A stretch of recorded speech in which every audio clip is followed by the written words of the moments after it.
या बाजूला अमित शहाची टीका केली गेली आहे.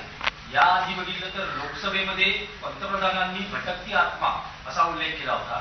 त्यानंतर विधानसभा प्रचारामध्ये अमित शहांनी भ्रष्टाचाराचे शिरोमणी असा उल्लेख केला होता.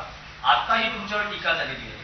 तर या ज्या टीका तुमच्यावर सतत होत आहे, तर महाराष्ट्रात तुम्ही टीकेच्या रडारावर आहात, तुम्ही प्रमुख व्यक्ती आहात म्हणून होते, आणि आता पवारांना ही टीका इतकी जिव्हारी का लागली जेव्हा या सतत टीका होत्या? जिव्हारी काही लागली त्याचं काही फारसे जिव्हारी लागली असं नोंद घेणारी व्यक्तीच नाही आहे.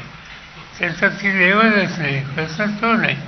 प्रश्न एकच आहे, तुम्ही जे सांगितलं लोकसभेच्या निवडणुकीच्या वेळेला या लोकांची भूमिका मला वेगळी दिसत होती. लोकसभेचा निकाल काय लागला हा माहिती आहे. विधानसभेच्या निवडणुकीमध्ये त्यांनी त्यांच्या भाषेने व्यक्तिगत तिथं कोणाबद्दल मी बोलत नाही, पण लोकसभेचा निकाल लक्षामध्ये घेऊन त्यांनी अधिक काळजी घेतली, ही गोष्ट मान्य केली.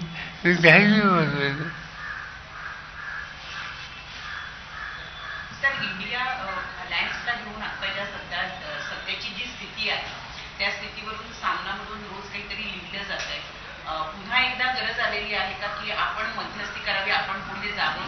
कारण ज्या पद्धतीनं दिल्लीमध्ये सुद्धा काँग्रेस आणि आप वेगवेगळे लढत आहेत, त्यावर राष्ट्रवादीचा काय स्टँड आहे?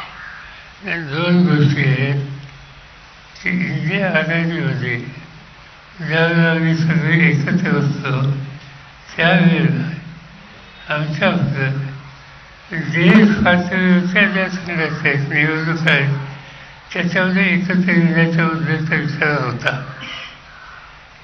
राज्याच्या आणि